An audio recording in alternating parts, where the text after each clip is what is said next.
السلام علیکم ورحمۃ اللہ وبرکاتہ، نحمده ونصلی علی رسولہ الکریم، اما بعد فاعوذ باللہ من الشیطان الرجیم، بسم اللہ الرحمن الرحیم، رب اشرح لی صدری ویسر لی امری واحلل عقدۃ من لسانی یفقہوا قولی۔ الفاظ کی وضاحت، آیت نمبر 172 سے 176 تک، آیت 172 سے 176 تک۔ یا ایھا الذین آمنوا، اے لوگو جو ایمان لائے ہو، کلو کھاؤ، حمزہ کاف لام اس کا روٹ ہے، اکل یاکل سے کلو امر کا صیغہ ہے، من سے طیبات پاکیزہ چیزیں، طیبۃ کی جمع ہے، ما جو رزقناکم رزق دی ہم نے تم کو، وشکرو اور شکر کرو۔ شکر کا لفظ جو ہے اس کا لفظی معنی ہوتا ہے تعریف، للہ اللہ کے لیے، لیکن شریعت میں معنی کچھ اور ہے، وہ میں آگے بتاؤں گی وضاحت تفسیر میں۔ ان کنتم اگر ہو تم، ایاہو صرف اسی کی، اس سے ملتا جلتا لفظ کہاں پڑا؟ ایا کا، تعبدون تم عبادت کرتے، عین با دال، عبادت کس کو کہتے ہیں؟ اللہ کے سامنے محبت اور تعظیم کے ساتھ اپنی عاجزی کا اظہار کرنا۔ انما بے شک، سوائے اس کے نہیں، حرم اس نے حرام کیا ہے، حرم یحرم تحریم حرام کرنا، علیکم تم پر، المیتۃ مردار، مردار موت سے، موت اس کا روٹ ہے یعنی جو مر جائے، والدم اور خون بلڈ، واللحم اور گوشت فلیش، الخنزیر خنزیر کا سوائن کا، وما اور جو اہلا پکارا گیا، یہ نیا لفظ ہے، ہا لام لام اس کا روٹ ہے، اہل یہل احلال، اسی سے لفظ ہلال ہے۔ ہلال کس کو کہتے ہیں؟ کریسنٹ کو، پہلی رات کے چاند کو۔ عربی میں ہلال کا مطلب ہوتا ہے بلند آواز سے کچھ پکارنا، آواز کو اونچا کر کے کچھ بولنا۔ تو ہلال کو ہلال اس لیے کہتے ہیں کہ جب پہلی رات کا چاند نظر آتا ہے تو سب شور مچا دیتے ہیں۔ اسی طرح حاجیوں کا لبیک پکارنا، اس کو بھی تہلیل کہتے ہیں۔ اگر آپ نے پڑھا ہوگا حج عمرہ وغیرہ کی کتابوں میں، تا ہا لام یا لام تہلیل، تو وہ بھی حلل سے ہے، حلل یحلل تحلیل۔ اس میں کیوں؟ کیونکہ لبیک پکارنے میں کیا ہوتا ہے؟ دل میں پڑھنی چاہیے لبیک۔ بہترین حج کون سا ہے؟ جس میں بلند آواز سے تلبیہ پڑھا جائے، لبیک پڑھا جائے۔ اسی طرح بچہ جب پیدا ہوتا ہے تو وہ جو چیختا ہے اس وقت یا روتا ہے، اس کو بھی استحلال کہتے ہیں۔ حدیث میں آتا ہے اذا استحل المولود ورثہ، کہ جب مولود یعنی نیا بچہ آواز نکالے تو وہ وارث بن جاتا ہے، یعنی اس کے حق میں بھی ورثہ ہونا چاہیے، چاہے وہ اسی وقت مر جائے تھوڑی دیر بعد، یعنی وہ وراثت میں شریک ہوگا، پھر آگے اس کی تقسیم ہوگی کیونکہ وہ چلا گیا۔ خیر، تو استحلہ کون سی آواز ہے؟ یعنی بلند آواز سے منہ سے کچھ نکالنا، چاہے وہ چاند دیکھ کے کہنا لبیک حج کے موقع پہ، یا بچے کا رونا، یعنی بیسیکلی چاند کے لیے استعمال ہوا، پھر اس کے بعد ہر آواز کے لیے استعمال ہونے لگا۔ تو یہاں مراد کیا ہے؟ بتوں کا نام لے کر بلند آواز سے ان کے نام پہ ذبح کرنا۔ وما اہلا اور جو پکارا گیا، بھی ساتھ اس کے، لغیر اللہ واسطے غیر اللہ کے، یعنی ادر دین اللہ، فمن تو جو کوئی، استر مجبور کیا گیا، استر کا روٹ ہے ضاد را را، ضرر، ضرر کس کو کہتے ہیں؟ نقصان کو، نقصان یعنی جس کو مجبور کیا گیا۔ اور اضطراری کیفیت ہوتی ہے کسی کو کسی ایسی چیز پہ مجبور کرنا کہ جسے وہ اپنے لیے نقصان دہ سمجھتا ہو، یعنی کسی کو وہ کام کرنے کے لیے پش کرنا جس میں اسے نقصان نظر آئے۔ غیر باغن، نہ وہ چاہنے والا ہے، باغن بغا یبغی سے ٹو ڈیزائر سم تھنگ، اسی سے لفظ باغی ہے۔ ولا عادن اور نہ وہ حد سے بڑھنے والا ہے، نہ تو وہ ڈیزائر رکھتا ہے اور نہ ہی وہ ضرورت سے زائد استعمال کرنے والا ہے، ٹرانسگریس کرنا۔ عادن عدوان اسی سے ہے، ادا یا عدو اس کا فعل ہے، ادا یا عدو سے عدوان۔ فلا پس نہیں، اسم گناہ، اور یہاں ہے گناہ کی سزا، علیہ اس پر یعنی اس کے کھانے پر۔ ان اللہ بے شک اللہ غفور الرحیم بخشنے والا مہربان ہے، اور غفور کا لفظ غافارا سے ہے۔ الغفر کہتے ہیں الستر والتجاوز، اصل میں یہ لفظ مغفر سے ہے۔ مغفر کہتے ہیں ہیلمٹ کو جو جنگ کے وقت پہنا جاتا ہے، کیونکہ وہ چھپا بھی لیتا ہے اور بچاتا بھی ہے حملے سے۔ تو مغفرت بھی کیا ہے؟ انسان کے گناہ کو اللہ تعالیٰ چھپا بھی دے گا اور اس کے ساتھ ساتھ اسے جہنم سے بچائے گا بھی۔ مغفرت میں دو چیزیں ہوتی ہیں، کون سی؟ گناہوں کا چھپانا، کیونکہ قیامت کے دن جن کو اللہ نے معاف کرنا ہے نا، ان کے ساتھ کیا معاملہ کرے گا؟ اللہ تعالیٰ ان کو پہلے دکھائے گا، یہ کیا تھا، اور انسان سمجھے گا میں ہلاک ہو گیا، اب تو میرے بچنے کی صورت نہیں۔ تو اللہ تعالیٰ ان سب کو کور کرے گا اور کہا جیسے میں نے دنیا میں چھپایا تیری غلطیوں کو، آج بھی چھپاتا ہوں اور میں تجھے معاف کرتا ہوں۔ یعنی جن لوگوں کو اللہ قیامت کے دن معاف کرے گا، بخشے گا، ان کے گناہوں کو نشر نہیں کرے گا، انہیں رسوا نہیں کرے گا۔ ہم کہتے ہیں نا وَلَا تُخْزِنَا يَوْمَ الْقِيَامَةِ، اللہ قیامت کی رسوائی سے بچانا، کیونکہ انسان اپنی فطرت کے اعتبار سے کمزور ہے اور بہت سی غلطیاں اس سے ہوتی ہیں۔ تو جب ہم اللہ سے بخشش مانگتے ہیں تو اس کا مطلب کیا ہے کہ یا اللہ تو چھپا بھی دے ہماری غلطیوں کو اور ہم سے تجاوز کر، یعنی اس کی سزا نہ دینا۔ الرحیم، رحم فرمانے والا، اور رحیم کس کے وزن پر؟ فعیل کے وزن پر، مبالغہ ہے اس میں۔ ان الذین، بے شک وہ لوگ، یکتمون، چھپاتے ہیں، کنسیل کرتے ہیں، ما، جو، انزل اللہ، اللہ نے نازل کیا، من الکتاب، کتاب میں سے۔ کتاب سے مراد یا تو جن سے کتاب ہے تمام کتابیں، اور یا اس سے مراد تورات ہے۔ وَيَشْتَرُونَ، اور وہ خریدتے ہیں یعنی ایکسچینج کرتے ہیں، بھی، ساتھ اس کے، یعنی اس کو چھپا کر، ثمناً، مال، پیسے، اور صرف مال نہیں بلکہ کوئی بھی چیز جو انسان فائدہ اٹھائے، قلیلا، تھوڑا سا، اسمال۔ اولئک، یہی لوگ، ما، نہیں، یأکلون، وہ کھاتے، اکل یأکل سے، جس سے پیچھے آپ کلو کا لفظ پڑھ چکے ہیں، فی بطونہم، اپنے پیٹوں میں، بطن کی جمع، اور بطن کا مطلب ہوتا ہے پوشیدہ ہونا، چھپنا، اور پیٹ کے اندر جو کچھ ہے سب چھپا ہوا ہے، اگر ظاہر ہو تو انسان کسی کو شکل نہ دکھا سکے، بیلیز مراد ہے انسان کی، بطون۔ الا، مگر، النار، آگ، ولا، اور نہ، یکلمہم، کلام کرے گا ان سے، کلم یکلم تکلیم، will not speak، اللہ، اللہ، یوم القیامت، قیامت کے دن، ولا یزکیہم، اور نہ ان کو پاک کرے گا، زکا، یزکی، تزکیہ، خاص طور پہ باطنی لحاظ سے پاک کرنے کو آتا ہے۔ ولہم، اور ان کے لیے، عذاب، عذاب ہے، علیم، پینفل، دردناک۔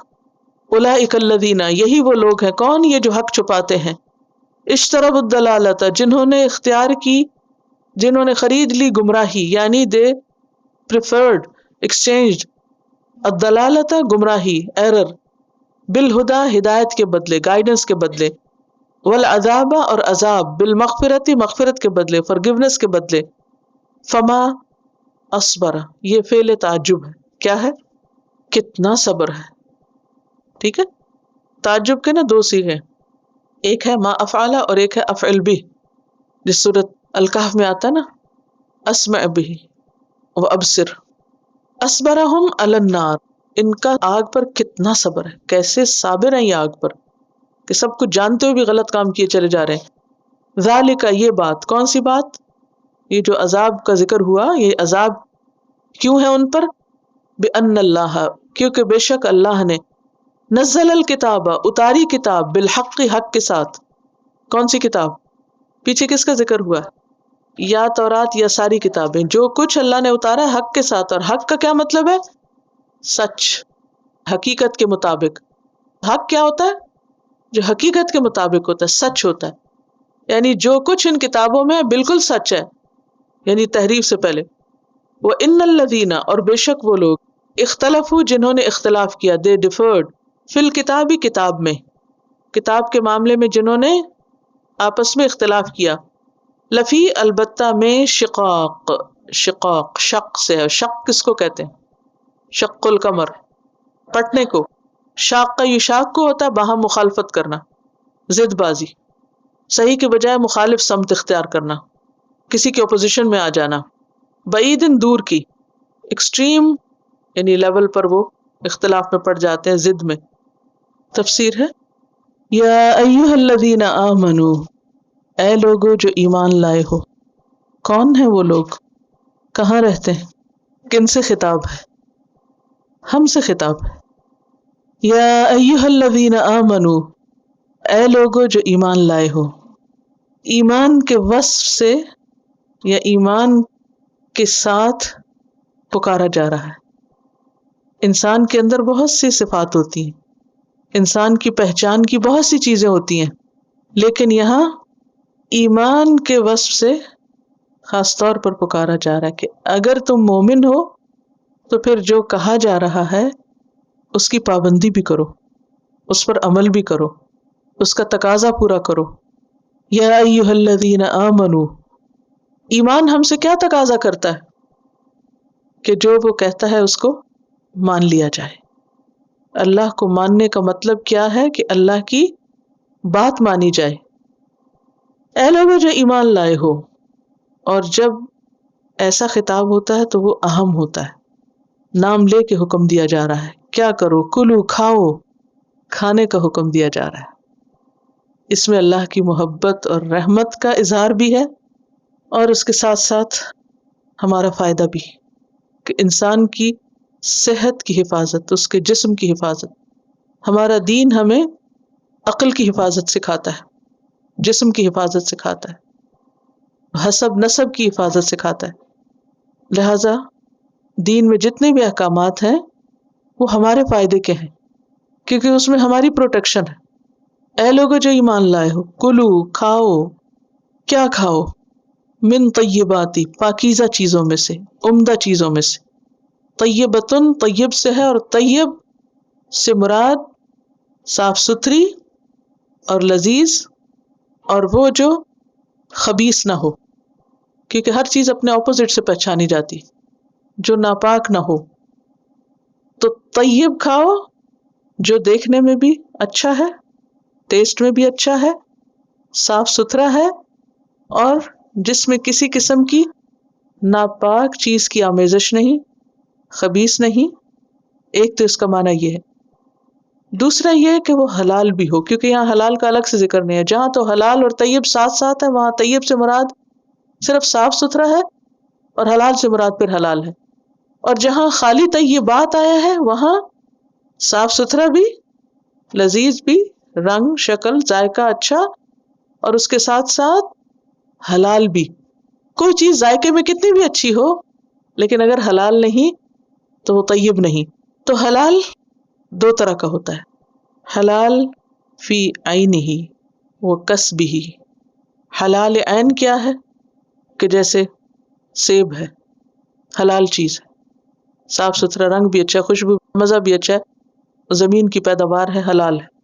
لیکن اگر وہ اس پیسے سے خریدا گیا ہے جو حرام ہے تو پھر وہ طیب نہیں. حلال بالذات بھی ہو اور حلال بالعین بھی ہو، یعنی اس کی کمائی بھی حلال ہو اور اس کی ظاہریت بھی حلال ہو. ما رزقناکم، جو ہم نے رزق دیا تم کو، جو کچھ بھی کھاتے ہیں ہم، وہ سب اللہ کا دیا ہوا ہے. اب آپ کہ نہیں ہم نے تو خود کمایا ہے. جیسے قارون نے کہا تھا انما اوتیتہ علی علم عندی، جو کچھ میرے پاس ہے یہ میرے علم کی وجہ سے ہے میرے پاس. مومن کا عقیدہ کیا ہوتا ہے کہ میرے پاس جو کچھ ہے وہ اللہ کا دیا ہوا ہے. اور انسان تو صرف ذریعہ ہوتا ہے، سبب ہوتا ہے کہ وہ اگا رہا ہے یا کاٹ رہا ہے یا پکا رہا ہے یا کھلا رہا ہے، وہ تو صرف ذریعہ ہے، دیا تو اللہ نے ہے. تو اس لیے اللہ سبحانہ وتعالیٰ نے خاص طور پر اسے اپنے سے منسوب کیا، ما رزقناکم، جو ہم نے تم کو دیا، تاکہ کچھ کھا پی کر انسان کے اندر شکر کے احساسات پیدا ہوں. کیونکہ انسان جس کا کھاتا ہے نا اسی کا بن جاتا ہے نا ایسا. عموماً آپ دیکھیں کہ بعض اوقات کوئی شخص غلط بھی کر رہا ہوتا ہے لیکن آپ نے اس کا کچھ کھایا ہوتا ہے تو آپ کہتے ہیں میں نمک حرامی نہیں کروں گا. کیا مطلب ہوتا ہے نمک حرامی کا؟ کہ جس کا میں نے کھایا ہے میں اس سے بے وفائی نہیں کروں گا. اگرچہ ایسے لوگ بہت کم ہیں، کیونکہ اب تو اپنے بچے بھی ویسے وفادار نہیں.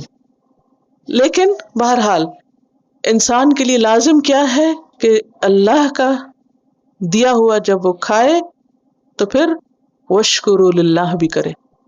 اس لیے خصوصی طور پر کہا گیا ما رزقناکم، جو ہم نے تمہیں دیا ہے، ہم نے پرووائڈ کیا. کتنی حیرت کی بات ہے نا. مٹی کو دیکھیں، کبھی آپ بیٹھے زمین پر، جب موقع ہو گھر کے گملے کو دیکھیں، اتنی حیرت ہوتی ہے نا کہ کس شکل اور رنگ کی مٹی اور اس میں سے نکل کے آ رہا ہے. خزانے اگل رہی ہے زمین، خزانے. اور نہ صرف یہ کہ وہ، بلکہ ہم سب بھی وہیں سے نکلے ہوئے ہیں. حیرت ہوتی ہے نا، واللہ انبتکم من الارض نباتا، کہ اللہ نے تم کو زمین سے اسی طرح اگایا جیسے پودے اگتے ہیں. ہم چل پھر رہے ہیں اور وہ جمے ہوں. ورنہ جو کچھ ہم نے کھایا اسی سے ہمارا جسم بنا نا. زمین کی نشانی کا پچھلی آیات میں ذکر کیا گیا تھا کہ زمین نشانی ہے اللہ کی قدرت کی. تو یہ کتنی بڑی نشانی ہے کہ اس میں سے اتنا کچھ نکل رہا ہے. کبھی آپ جائیں کسی گروسری شاپ پہ یا فروٹ مارکیٹ میں تو دیکھ دیکھ کے میں کبھی حیران ہوتی کہ یہ سب زمین سے نکلا ہے، اگا ہے. یہ رنگ ذائقہ سب کچھ وہاں بنا ہے. کون ہے کرنے والا؟ وہ ہے ما رزقناکم، ہم نے تم کو رزق دیا. جب انسان اس طرح سوچتا ہے پھر اللہ کی محبت دل میں آتی. اور جب انسان یہ سوچتا ہے یہ فلاں انسان نے بنایا، یہ فلاں جگہ سے خریدا، یہ اس نے کاٹا تھا، یہ اس نے سجایا تھا، تو بس وہ انسانوں میں ہی کھو کے رہ جاتا ہے. واشکروا للہ، اور اللہ کا شکر ادا کرو. اور شکر کیا ہے؟ دل سے اعتراف کہ یہ اللہ نے دیا ہے، زبان سے اس کا ذکر. یہ شکر کا حصہ ہے کہ اللہ نے مجھے یہ دیا ہے. فخر کے طور پر ذکر نہیں، دکھاوے کے طور پر نہیں، بلکہ شکر کے طور پر. کیونکہ بہت سے لوگ ذکر کرتے ہیں اپنی نعمتوں کا لیکن ساتھ بہت پراؤڈ فیل کر رہے ہوتے ہیں. وہ دراصل اللہ کا شکر اور ذکر نہیں، وہ اپنے کمال بیان کر رہے ہوتے ہیں. میں نے یوں بنایا اور یوں پکایا اور ایسے. اور یہ جو ہم صرف اور صرف ریسیپیز شیئر کرتے رہتے ہیں اور ٹیبل پہ بیٹھ کے ایک دفعہ الحمدللہ نہیں زبان سے نکلتا، یہ سب ناشکری. وہ جو سامنے پکا کے لا کے رکھ دیتے اس کے تو ہم اتنے تعریفوں کے پل باندھ رہے ہوتے ہیں، اور اس کو ہم نے مینرز کی لسٹ میں شامل کر دیا کہ اگر کسی کے یہاں کھانا کھاؤ تو کیا کرو؟ تعریف ضرور کرو. اسی لیے آپ نے دیکھا ہوگا جب لوگ کھانے کی وجہ سے بیٹھتے ہیں، کس نے پکایا؟ اس کا ہاتھ چومنے کو دل چاہ رہا ہے جس نے پکایا. کس نے پکایا؟ یہ نہیں سوچتے کس نے دیا. کوئی نہیں پوچھتا یہ کس نے بنایا. اس وقت کسی کو اللہ یاد نہیں آتا. وہ جو سامنے کے لوگ ہیں نا جن سے ظاہری وقتی فائدے ہیں بس وہ نظر آتے ہیں. تو شکر کیا ہے؟ اس کا نام لیا جائے، وہاں ذکر کیا جائے کہ اللہ نے کیا خوبصورت رنگ بنایا ہے، کیا شیپ ہے، کیا قدرت ہے، کیا کمال ہے، کیا فائدے اللہ نے اس میں رکھ دیے. تو دسترخوانوں پہ تھوڑی سی گفتگو بدل لیں. واشکروا للہ، اور اللہ کے شکر گزار بن جاؤ. اور پھر یہ کہ عمل کے ساتھ بھی شکر، دل میں بھی، زبان سے بھی اور عمل سے بھی.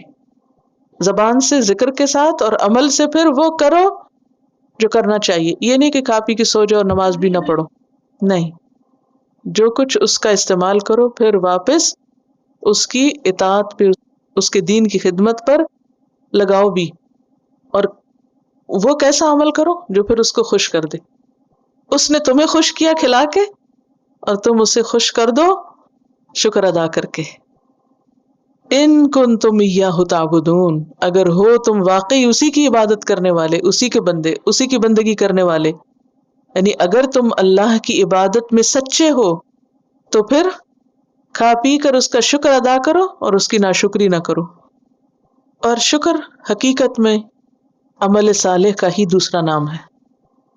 جیسے قرآن پاک کی ایک اور آیت سے پتہ چلتا ہے، نبی صلی اللہ علیہ وسلم نے اس آیت کی وضاحت کرتے ہوئے فرمایا تھا، ان اللہ امر المؤمنین بما امر به المرسلین فقال تعالی یا ایھا الرسل کلوا من الطیبات واعملوا صالحا، کہ اللہ نے مومنوں کو بھی اسی چیز کا حکم دیا ہے جس کا حکم اس نے رسولوں کو دیا ہے. رسولوں کو کیا حکم دیا؟ کہ اے رسولو کھاؤ طیبات میں سے اور عمل کرو اچھے. کھاؤ اور عمل کرو اچھے، عمل کرو نیک. تو شکر کیا ہے؟ دراصل نیک اعمال کا دوسرا نام. اسی لیے ہمیں ہر نماز کے بعد نبی صلی اللہ علیہ وسلم نے ایک دعا سکھائی ہے. اصل میں تو وہ سکھائی تھی آپ نے حضرت معاذ بن جبل کو. ایک دفعہ آپ صلی اللہ علیہ وسلم نے حضرت معاذ سے کہا تھا کہ اے معاذ، اللہ کی قسم میں تم سے محبت کرتا ہوں. محبت کا اظہار کرنے کے بعد فرمایا کہ تم کسی نماز کے بعد یہ پڑھنا نہ بھولنا، رب اعنی علی ذکرک و شکرک و حسن عبادتک. اے میرے رب میری مدد کر. کس پر؟ علی ذکرک، اپنے ذکر پر، کہ میں تجھے یاد کرتا رہوں، و شکرک، اور اپنے شکر پر، و حسن عبادتک، اور اچھی عبادت پر. گویا ذکر، شکر اور عبادت کو جمع کر دیا گیا. اور یہاں بھی شکر اور عبادت کو اکٹھا کر دیا گیا کہ کھا پی کر اس کا شکر ادا کرو جس نے یہ سب کچھ دیا ہے. تو یہ ایمان کا تقاضا ہے، مومن کی پہچان ہے. کیا یہ نہیں کہ وہ کھانا پینا چھوڑ دے، وہ کھائے پیے لیکن اللہ کو یاد کرے، اس کا شکر کرے، اس کا ذکر کرے اور اس کے آگے جھکے، اسی کا وفادار بن جائے، اس کو بھولے نہیں. اور پھر فرمائے انما حرم علیکم المیتۃ، ایک وہ تھا جو اہل عرب نے خود پہ حرام کر رکھا تھا، اللہ پہ ناحق باتیں کہتے تھے، اور ایک وہ ہے جو اللہ نے خود بتا دیا کہ کیا کچھ حرام ہے. ہر چیز حلال ہے جب تک کہ اس کو حرام کہہ نہ دیا جائے، اور حرام کا اختیار کس کے پاس ہے؟ اللہ کے پاس. لہٰذا کوئی پیغمبر بھی اپنے لیے چیزوں کو خود نہیں حرام کر سکتا. اب چونکہ پچھلی آیت میں یہ کہا گیا تھا کہ طیبات حلال ہیں، طیبات کھاؤ پیو، تو پھر سوال یہ پیدا ہوا کہ اچھا کیا طیب نہیں ہے، کیا حلال نہیں ہے، کیا نہ کھائیں؟ تو بتا دیا گیا انما حرم علیکم المیتہ، تم پہ حرام کیا گیا میتہ، مردار، ڈیڈ. مردار کیا ہے؟ نمبر 1 جو خود مر گیا ہو، طبعی موت. نمبر 2 جو ذبح نہ کیا گیا ہو، کسی اور طریقے سے مرا ہو. ذبح کے علاوہ کسی بھی طریقے سے مرنا کیا ہے؟ میتہ. چاہے وہ چوٹ کھا کے، چاہے اوپر سے گر کے، چاہے لڑ کے، کوئی بھی ہو، وہ آگے وضاحت آئے گی. نمبر 3 ذبح تو کیا گیا لیکن خون نہیں نکلا، ایسے طریقے سے ذبح کیا گیا جس میں پورا خون باہر نہیں نکلا، غلط جگہ سے ذبح کر دیا، خون جسم میں ہی رک گیا، وہ بھی مردار کی ضمن میں آتا ہے. پھر اگلی بات یہ کہ کسی ایسے شخص نے ذبح کیا ہو جو مسلمان یا اہل کتاب میں سے نہ ہو، جیسے کسی مجوسی نے یا مرتد نے، ایتھیسٹ وغیرہ نے ذبح کیا ہو. تو یہ ساری چیزیں کس میں آ جاتی ہیں؟ خواہ وہ ذبح بھی ہو لیکن وہ مردار ہی کی قسم ہوگا. اب اگر میں آپ سے امتحان میں پوچھوں تو جواب دے سکیں گے؟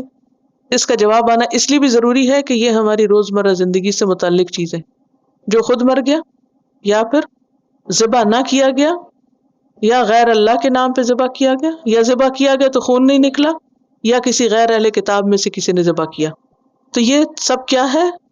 حرام. حرم، اس نے حرام کیا ہے، یہ نہیں کھا سکتے. والدم، دوسری چیز خون.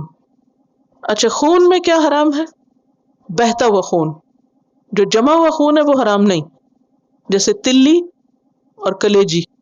حدیث ہے اس کے بارے میں، احلت لنا میتتان ودمان، ہمارے لیے 2 مردار اور 2 خون حلال کیے گئے.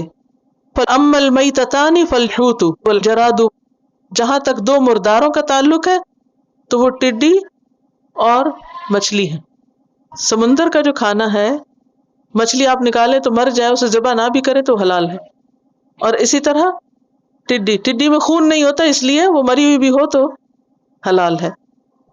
وہ امت دمانی، جہاں تک 2 خونوں کا تعلق ہے تو وہ جمع ہوئے خون ہے، الطحال والکبد، تلی اور کبد، کلیجی. یہ مسند احمد کی روایت ہے. تلی سپلین کو کہتے ہیں. تو بہتا خون حرام ہے. کون سا خون حرام ہے؟ بہتا، جمع ہوا نہیں، جو ذبح کرنے کے بعد، نکالنے کے بعد پھر بھی جو رہ جائے، ہڈی میں رہ جائے، رگوں میں رہ جائے، تلی کی شکل میں یا کلیجی کی شکل میں، وہ حلال ہے. یہ ایکسیپشنل چیز بھی ہمیں دین نہیں بتائی ہے. اور کیا حرام ہے؟ وَلَحْمَ الْخِنْزِيرِ، خنزیر کا گوشت. اگرچہ خنزیر کی ساری چیزیں ہی حرام ہے لیکن لحم کا کیوں ذکر کیا گیا؟ اس کو ذبح کرنے میں مطلوب کیا ہوتا ہے؟ گوشت. خنزیر کا گوشت حرام ہے کیونکہ عام طور پہ آپ دیکھیں کہ جانور کا گوشت ہی مطلوب ہوتا ہے، اور گوشت کی پھر قسمیں ہوتی ہیں، ہڈی والا یا بغیر ہڈی کے، یا لیگ چاہیے یا کچھ اور چاہیے، جو بھی قسمیں آپ کو سب کو اچھی طرح مجھ سے زیادہ معلوم ہے، میری وضاحت کی ضرورت نہیں. لیکن یہ کسی نے نہیں کہا ہڈی خریدنی ہے اور گوشت والی ہڈی دے دے. کیا کہتے ہیں؟ ہڈی والا گوشت دے دے. تو گوشت مانگا جاتا ہے نا، ہڈی تو نہیں مانگی جاتی. تو اس لیے کوئی یہ نہیں کہہ سکتا دیکھو قرآن میں خنزیر کا گوشت حرام ہے، ہڈی آپ بے شک یوز کر لو، یا اس کی سکن یوز کر لو، یا بال یوز کر لو. نہیں، چونکہ جو مطلوب ہے اس کا یہاں پر ذکر کیا گیا، باقی سب تابع ہیں اس کے، سب حرام ہے. اور خاص طور پہ تو پیچھے کھانے کی بات ہو رہی ہے، اس لیے یہاں پر لحم الخنزیر کی بات ہوئی، بالوں کھالوں کی یہاں ضرورت نہیں تھی اس کی وضاحت کی. یہ بات میں کیوں اتنی وضاحت سے کری؟ کیونکہ لوگ ایسی باتوں میں تعویلیں کرتے. دیکھو کہاں لکھا ہے کہ ہر چیز حرام ہے؟ قرآن میں تو لکھا ہے خنزیر کا گوشت حرام. یہ نہیں دیکھتے کس کانٹیکس میں بات آ رہی ہے. یہ کھانے کے کانٹیکس میں بات آ رہی ہے. اور اگر یہاں ایک لسٹ بنائے دیکھو خنزیر کا گوشت بھی حرام ہے، ہڈی بھی حرام، بال بھی حرام ہے، کھال بھی حرام ہے، اس کے ناخن بھی حرام، فلاں. It doesn't make sense. یہ اللہ کی کتاب ہے، یہ تمہاری کوئی ریسیپی بک تھوڑی ہے. وَلَحْمَ الْخِنزِيرِ، اور خنزیر کا گوشت بھی حرام ہے. وَمَا أُهِلَّ بِهِ لِغَيْرِ اللَّهِ، اور وہ سب بھی حرام ہے جس پر اللہ کے سوا کسی اور کا نام بلند کیا گیا ہو. جیسے عربوں کے ہاں بتوں کا نام لے کر جانور ذبح کرتے، جیسے ہم کہتے ہیں بسم اللہ اللہ اکبر، تو وہ اللہ کا بھی نام لے لیتے تھے اور ساتھ کسی بت کا بھی لے لیتے، یا بعض اوقات صرف بت کا لیتے اور اللہ کا نہیں لیتے. بعض اوقات بتوں کے آگے خاص پتھر رکھے ہوتے تھے، اس کے اوپر ذبح کر کے وہیں چھوڑ دیتے تھے. اور بعض اوقات وہاں لے جا کے نہیں، کہیں بھی بیٹھ کے ذبح کرتے، لیکن نیت اور دل میں کیا ہوتا کہ یہ ہم بتوں کی خوشنودی کے لیے ذبح کر رہے ہیں تاکہ وہ اللہ کے یہاں ہماری سفارش کریں. جب ان سے پوچھا جاتا کہ کیوں تم بتوں کی عبادت کرتے ہو، کیونکہ ذبح کرنا، قربانی کرنا یہ بھی عبادت کا حصہ ہے. اسی لیے ان صلاتی و نسکی کا ذکر صلات کے ساتھ آتا ہے. قربانی جو ہے اسے یہاں صلات کے برابر قرار دیا گیا. وَمَحْيَايَ وَمَمَاتِي لِلَّهِ رَبِّ الْعَالَمِينَ. تو قربانی بھی دراصل کیا عبادت کا ایک حصہ ہے. اسی لیے قرآن مجید میں منع کیا گیا کہ وہ نہ کھاؤ جس پہ اللہ کا نام نہ لیا گیا ہو. کھانا بھی عبادت ہے، اور کھانے کے صحیح طریقے اختیار کرنا بھی عبادت ہے، اور ان طریقوں سے انحراف جو ہے وہ عبادت کے خلاف ہے. تو کیا کھا سکتے ہیں؟ وہ کھا سکتے ہیں جانوروں میں سے جس کو شرعی طریقے پہ ذبح کیا گیا. اور شرعی طریقے پہ ذبح کرنے کی دو شرائط ہے. نمبر 1 کہ اس کا خون بہایا گیا ہو. نمبر 2 اس پہ اللہ کا نام لیا گیا ہو. جس کا خون نہ بہایا گیا، خون جسم میں ہی رہ گیا، غلط طریقے سے ذبح کیا گیا، یا اس پہ نہ اللہ کا نام لیا، تو ایسا کھانا بھی حلال نہیں. اور یہ بھی میک شور کرنا چاہیے کہ جو ذبح کرنے والا ہے وہ بھی مسلمان ہے، یا واقعی اہل کتاب میں سے وہ یہ نہ ہو کہ اس کا کوئی بھی دین نہ ہو، اسے ازیوم نہ کر لیا گیا ہو کہ وہ اہل کتاب میں سے. نمبر 2 یہ کہ اس پہ اللہ کا نام لیا جائے. تو پھر اگر یہ شرائط پوری ہو جائیں تو پھر وہ گوشت کھا سکتے ہیں، کیونکہ اصل چیز ہے شرائط. ٹھیک ہے نا. وما اہل بہ لغیر اللہ. اچھا پھر بعض اوقات بتوں کے علاوہ کسی اور کے نام پر بھی، کسی لیڈر کے نام پہ لوگ بعض اوقات حضرت مسیح کے نام پر ذبح کرتے ہیں، ان کے نام کی قربانی دیتے ہیں. بعض لوگ مسلمانوں میں سے پیر فقیر کے نام کی قربانی کرتے ہیں اور ان کے مزاروں پہ جا کے قربانی کے بکرے دیتے ہیں اور وہاں جا کے دیگیں چڑھاتے ہیں. تو یہ سب بھی کس میں آ جاتا ہے؟ اللہ کے سوا کسی اور کی خوشنودی کے لیے، کسی اور کے نام پر، کسی اور کے مزار پہ، کسی اور کے لیے قربان کرنا. خواہ وہ ذبح کریں یا ویسے ہی جا کے وہاں کچھ چڑھاوا چڑھائیں، سب حرام ہے. ایسا ہی حرام ہے جیسے خنزیر اور خون اور مردار حرام ہے. ہاں ہر چیز میں ایکسیپشن بھی ہے، کیونکہ ہمارا دین آسانی کا دین ہے. انشاءاللہ اس کے آگے بھی ابھی آیات آئیں گی، پھر مزید وضاحت کریں گے. فمن استر، تو جو کوئی مجبور کر دیا گیا، جو بے قرار ہو جائے، مجبور ہو جائے، کچھ اور نہ ملے. اور استرار کا روٹ کیا ہے؟ ضرر، یعنی جس کو نقصان کا اندیشہ ہو، بیمار ہونے کا یا ہلاک ہونے کا. غیر باغن، وہ اس کا چاہنے والا نہیں، اس کی طلب نہیں، اس کی ڈیزائر نہیں کہ وہ حرام کھائے. ولا عادن، اور نہ وہ ضرورت سے زیادہ کھائے، یعنی بہت پیٹ بھر کے نہ کھائے، صرف جان بچانے کے لیے کھائے.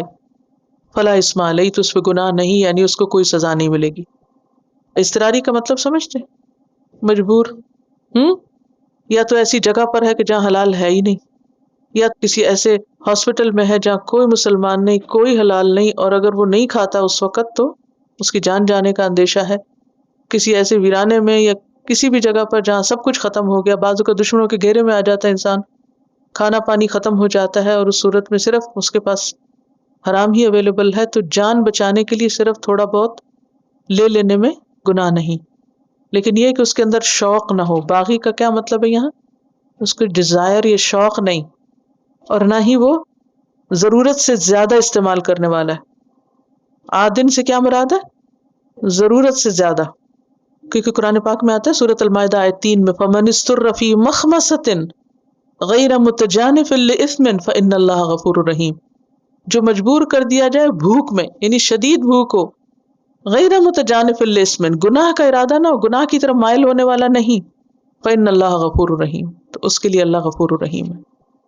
اور یہاں بھی کیا فرمایا؟ ان اللہ غفور الرحیم، بے شک اللہ غفور الرحیم ہے، اللہ اس کا یہ گناہ معاف کر دے گا۔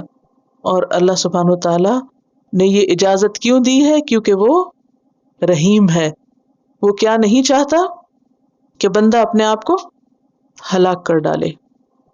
ان الذین یکتمون، بے شک وہ لوگ جو چھپاتے ہیں۔ اب حلال اور حرام بالکل واضح ہے، قرآن میں بتا دیا گیا ہے، لیکن جب لوگ حرام کے عادی ہو جائیں یا حرام میں سہولت پائیں تو بعض اوقات علماء کیا کرتے ہیں؟ ان کی خواہشات کی تکمیل میں حق بات نہیں بتاتے، حق کو چھپا دیتے ہیں، واضح مسئلہ نہیں بتاتے کہ حلال کیا اور حرام کیا ہے۔ ایسے لوگوں کے بارے میں فرمایا ان الذین یکتمون ما انزل اللہ، بے شک وہ لوگ جو چھپا دیتے ہیں جو اللہ نے اتارا ہے، من الکتابی، کتاب میں سے۔ قرآن میں واضح لکھی ہوئی ہیں باتیں، آیات صاف ستھری آئی ہیں، لیکن وہ نہیں بتاتے لوگوں کو، پوری بات نہیں بتاتے، آدھی بتاتے ہیں۔ کیوں؟ کچھ فائدے حاصل کرنے کے لیے۔ مثلاً ان کی کہیں جاب ہے بہت اچھی، اب اگر وہ صحیح بات کریں تو وہ جاب جاتی ہے، دنیا کا فائدہ جاتا ہے، تو اب وہ کیا کرتے ہیں؟ گول مول بات کرتے رہتے ہیں۔ وَيَشْتَرُونَ بِهِ ثَمَنًا قَلِيلًا، اور وہ اس کے بدلے تھوڑے پیسے، اور یہاں صرف پیسے نہیں، مال بھی ہے، جاہ بھی ہے، عہدے اور رتبے ہیں، ہر وہ دنیا کا فائدہ جو حق چھپانے سے ان کو مل رہا ہے اس کی طرف اشارہ ہے۔ اور یہاں پر تورات اور باقی کتب کی بات میں نے کی تھی۔ تورات کا اس لیے کہ یہود کے ہاں نبی صلی اللہ علیہ وسلم کی آمد کی نشانیاں ان کی تورات میں لکھی ہوئی تھی، جس کو وہ ظاہر نہیں کرتے تھے، لیکن یہ معنی تھوڑا سا دور بنتا ہے۔ اس کانٹیکس میں معنی کیا ہے؟ کھانے پینے کی بات ہو رہی ہے، پھر حرام کی بات ہو رہی ہے، پھر اس کے بعد حق چھپانے کی بات ہوئی، تو کون سا حق؟ سب سے پہلے کانٹیکس میں کس حق کو چھپانے کی بات ہے؟ کھانے پینے میں کیا حلال ہے، کیا حرام ہے، اس کے بارے میں انسان کو، ایک عالم کو خاص طور پر بہت واضح، کلیئر اور حق بات بتانی چاہیے۔ اگر وہ لوگوں کے ڈر سے حق کو چھپاتا ہے کہ میں نے اگر یہ فتویٰ دے دیا تو سب میرے خلاف ہو جائیں گے، اور میری جاب جائے گی، اور میری عزت جائے گی، اور میری اتھارٹی جائے گی، اور میرا نام جائے گا، اور میں بالکل آئسولیٹ ہو جاؤں گا، اور میں مین سٹریم سے نکل جاؤں گا، اور لوگ ایکسٹریمسٹ کہیں گے تو بہتر ہے کہ بس جو کر رہے ہیں کرنے دو، تو یہ بات درست نہیں۔ بے شک وہ لوگ جو چھپاتے ہیں اس کو جو اللہ نے اتارا ہے، یعنی کہاں اتارا ہے؟ کتاب کے اندر اتارا ہے، اور اس کے بدلے حقیر فائدے اٹھاتے ہیں، کیونکہ دنیا میں انسان کو کچھ بھی ملے وہ کیا ہے؟ حقیر۔ قل متاع الدنیا قلیل والآخرۃ خیر لمن اتقی، اولئک، یہی لوگ، ما یأکلون، نہیں وہ کھاتے، فی بطونہم، اپنے پیٹوں میں، الا النار، سوائے آگ کے۔ یہ جو بھی فائدے اٹھا رہے ہیں، دنیا کے مزے کر رہے ہیں، یہ سب کیا ہے؟ آگ سمیٹ رہے ہیں۔ ولا یکلمہم اللہ، اللہ ان سے کلام نہیں کرے گا۔ اس کا یہ مطلب نہیں کہ بالکل نہیں بولے گا، اس کا مطلب یہ ہے کہ رضامندی کی بات نہیں کرے گا، سخت ناراضگی کی بات کرے گا، غضبناک ہوگا۔ کب؟ یوم القیامہ، اور قیامت کو قیامت کیوں کہتے ہیں؟ یوم یقوم الناس لرب العالمین۔ ولا یزکیہم، اور ان کو پاک بھی نہیں کرے گا، کیونکہ آپ دیکھیں کہ کسی چیز کو بعض اوقات صاف کرنے کے لیے کیا کیا جاتا ہے؟ آگ میں جلایا جاتا ہے۔ مثلا سونا کیسے صاف کرتے ہیں؟ پگھلا کے، آگ میں جلا کے۔ اسی طرح کچھ اور چیزیں بھی، ان کی نجاست کیسے دور ہوتی ہے؟ آگ میں جلا کے۔ یہاں فرمایا کہ ان کو آگ میں ڈالا جائے گا، لیکن ان کو پاک نہیں کیا جائے گا کہ جلا کے پاک کر کے باہر نکال لیا جائے۔ وَلَهُمْ عَذَابٌ أَلِيمٌ، اور ان کے لیے عذاب ہے دردناک۔ تو اس سے کیا پتہ چلتا ہے کہ حق کو چھپانا شدید ترین جرم ہے۔ کیوں؟ اس لیے کہ میجورٹی، ماسز حرام کام کرتے ہیں۔ اب اگر لوگوں کو حلال اور حرام واضح نہیں بتایا جائے گا، کیا ہوگا؟ عوام الناس کیا کریں گے؟ حرام کھاتے رہیں گے۔ جب حرام کھائیں گے ان کے اخلاق بگڑیں گے، جب اخلاق بگڑیں گے ان کی عبادات، ان کا دین، ایمان سب برباد ہو جائے گا، کیونکہ کھانا ہر شخص کی ضرورت ہے اور ہر روز کی ضرورت ہے۔ تو اس لیے یہاں شدید ترین ان کی سزا بتائی گئی ہے۔ تو نمبر 1 کیا بات پتہ چلتی ہے؟ کہ حق کو چھپانا شدید ترین جرم ہے، بہت بڑا جرم ہے، اس پہ معاوضہ حرام ہے۔ لیکن اب سوال یہ پیدا ہوتا ہے کہ کیا اگر حق کو چھپانے پہ معاوضہ لینا حرام ہے، کہاں سے پتہ چل رہا ہے؟ یشترون بہ ثمنا قلیلا، تو کیا حق بیان کرنے پہ معاوضہ لیا جا سکتا ہے؟ کیا دین کو پڑھانے اور سکھانے پہ معاوضہ ہو سکتا ہے؟ ہو سکتا ہے، مگر شرط کے ساتھ۔ شرط کیا ہے؟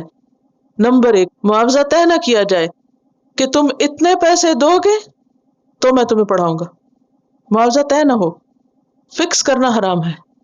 نمبر 2 یہ کہ بیت المال میں سے ہو، ڈائریکٹ لوگوں کے ہاتھوں سے نہ لیا جائے، یعنی ایک جگہ جمع ہو اور وہاں سے لوگوں کی تنخواہیں مقرر، جیسے حضرت عمر کے دور میں جو قرآن ٹیچرز تھے ان کی تنخواہیں مقرر تھیں، لیکن 1 to 1 بیس پہ لینا منع ہے۔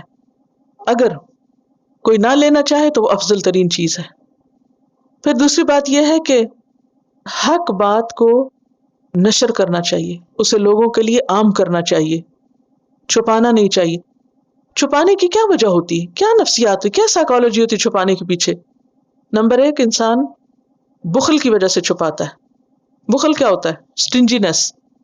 جس طرح مال خرچ کرنے پہ بخل ہوتا ہے نا، کچھ لوگ پیسہ نہیں خرچ کرتے، ہوتا ہے ایسے، کرتے ہیں نا، ایسے ہی علم تو مال سے بھی بڑی دولت ہے، تو کچھ لوگ جب علم حاصل کر لیتے ہیں تو وہ کیا نہیں کرتے؟ علم آگے نہیں دیتے، چھپاتے ہیں۔ کیوں؟ کیونکہ اگر ہم نے دوسروں کو سکھا دیے تو یہ تو ہمارے برابر ہو جائیں گے، پھر ہماری جو اتنی عزت بنی ہے اور ہم جو بہت بڑے علامہ مشہور ہیں، پھر ہمارے ساتھ اور بھی پیدا ہو جائیں گے، تو پھر ہماری عزت تو نہ رہے گی، وہ ہماری وہ اہمیت نہیں رہے گی، ہماری وہ امپورٹنس نہیں رہے گی۔ تو وہ اپنا لوہا منوانے کی خاطر کسی اور کو کچھ نہیں سکھاتے، تاکہ سب اندھیرے میں رہیں، بدھو رہیں، اور ہمیں نہ کوئی چیلنج کرے اور نہ ہمیں کوئی پوچھے کہ تم غلط کر رہے ہو۔ کیونکہ جب سب کو پتہ چل جائے گا تو وہ لوگ آپ کو بھی پکڑیں گے، جی جناب آپ ہم کو سکھاتے ہیں تو آپ خود کیا کر رہے ہیں؟ تو کہتے ہیں نہ سکھاؤ اور نہ بتاؤ اور موج کرو۔ دوسری وجہ کیا ہوتی ہے؟ حرص، لالچ۔ لالچ کیا؟ کہ صرف وہاں سکھائیں گے جہاں سے کچھ ملے گا، ویسے نہیں سکھائیں گے، اور انسان اس طرف کو جھک جائے جہاں سے زیادہ معاوضہ ملے۔ مثلا ایک شخص طلبگار ہے، ضرورت مند ہے، اس کو تو انسان اگنور کر دے، اور دوسرا جس سے کچھ فائدہ حاصل ہونا ہے وہ چاہے کم طلبگار ہو اس کے پیچھے جائے لالچ میں۔ تو علم کو مہنگا کر دینا اور علم کو بیچنا اور علم کو محدود کر دینا یہ ایک جرم ہے۔ لہٰذا یہاں کس کو کہا جا رہا ہے کہ وہ اپنے پیٹوں میں آگ بھر رہے ہیں؟ یہ ان لوگوں کو کہا جا رہا ہے کہ جو علم کو صرف مال کے بدلے دیں، مال کے بغیر نہ دیں کسی کو۔ اب اگر ایک ایسا طالب علم ہے جس کے پاس پیسہ ہی نہیں، جو دے ہی نہیں سکتا، تو کیا اسے محروم کر دیا جائے؟ یہ جرم ہے۔ تو لوگوں کو حق بتانا چاہیے، حق کو عام کرنا چاہیے، زبان سے بھی، قلم سے بھی، اور اپنے اعمال سے بھی۔ جب کوئی پوچھے تب بھی بتانا چاہیے، اور اگر کوئی نہ پوچھے اور غلط کر رہا ہو تو اس وقت بھی بتانا چاہیے۔ اور جو ایسا کریں، کیا علم کو چھپائیں، اولئک الذین اشتروا الضلالۃ بالہدی، یہ وہ لوگ ہیں جنہوں نے ہدایت کے بدلے گمراہی خرید لی ہے۔ یا خریدنے سے مراد ترجیح دینا ہے۔ اگر سوال آ گیا تو جواب صحیح ہونا چاہیے۔ خریدنا یہاں پیسے دے کے خریدنا نہیں ہے، یہاں کیا مراد ہے؟ ترجیح دینا۔ دے پریفرڈ الضلالۃ، گمراہی۔ گمراہی کیا ہے؟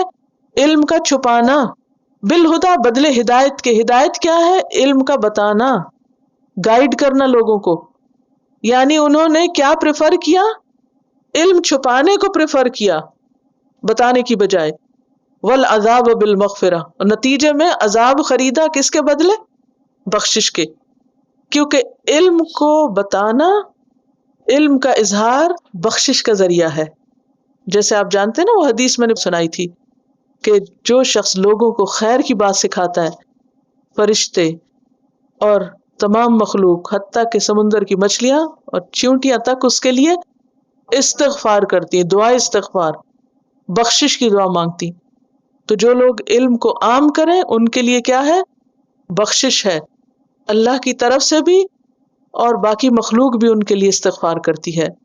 فما اصبرہم علی النار، یہ آگ پہ کتنے صابر ہیں، جانتے بوجھتے ہوئے کہ علم کو چھپانا اتنا بڑا جرم ہے، جانتے بوجھتے ہوئے کہ ہدایت کو عام کرنا اتنا بڑا مغفرت کا ذریعہ ہے، اتنا اجر و ثواب کا ذریعہ ہے کہ ساری مخلوق کی طرف سے دعائیں ملتی ہیں، پھر بھی یہ اپنی سرکشی سے باز نہیں آتے اور غلط کام کیے چلے جا رہے ہیں، جرم پر ڈٹے ہوئے ہیں، سرکشی پہ اڑے ہوئے ہیں۔ ذالکا، یہ بات، کون سی بات؟ ان کے لیے عذاب ہے مغفرت کے بدلے اور گمراہی ہے ہدایت کے بدلے جنہوں نے لی۔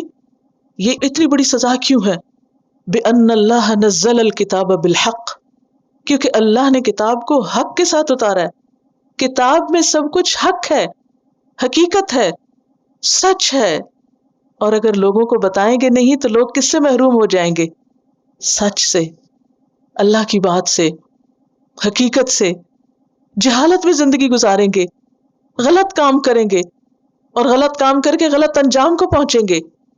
وَإِنَّ الَّذِينَ اخْتَلَفُوا فِي الْكِتَابِ، اور بے شک وہ لوگ جنہوں نے کتاب میں اختلاف کیا۔ یہ ایک اور جرم ہے۔ ایک جرم کیا ہے؟ کتاب کو چھپانا، آگے نہ پہنچانا، اور دوسرا جرم کیا ہے؟ کتاب میں لایانی بحثیں کرنا، بحث بازی کرنا، حجت بازی کرنا، تعویلیں کرنا۔ لفی شقاق بعید، وہ دور کی مخالفت میں، یعنی مخالفت میں اتنے دور چلے گئے کہ واپس آنا بھی مشکل ہے۔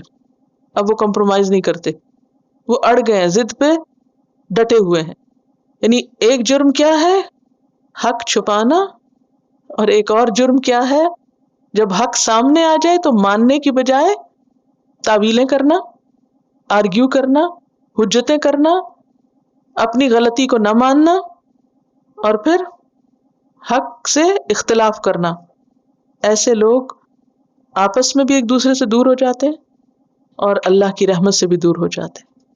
اللہ کا قرب ایسے لوگوں کو نہیں ملتا۔ کتاب اللہ نے کس لیے اتاری ہے؟ کہ ہم اس پر عمل بھی کریں، اس کو آگے بھی پہنچائیں اور اس کے مطابق جئیں اور مریں۔ لیکن جو لوگ اس مقصد کے علاوہ کتاب سے دوسرے مقصد حاصل کرتے ہیں، فائدے اٹھانے کے اور لوگوں کو بھٹکانے کے اور اس میں تعویلیں کرنے کے اور بحثیں کرنے کے، اور جس مقصد کے لیے اس کے علاوہ اور چیزوں میں لگانے کے، تو ایسے لوگ پھر اللہ کا قرب نہیں پا سکتے۔ وآخر دعوانا ان الحمد للہ رب العالمین۔ سبحانک اللہم وبحمدک، نشہد ان لا الہ الا انت، نستغفرک ونتوب الیک۔ والسلام علیکم ورحمۃ اللہ وبرکاتہ۔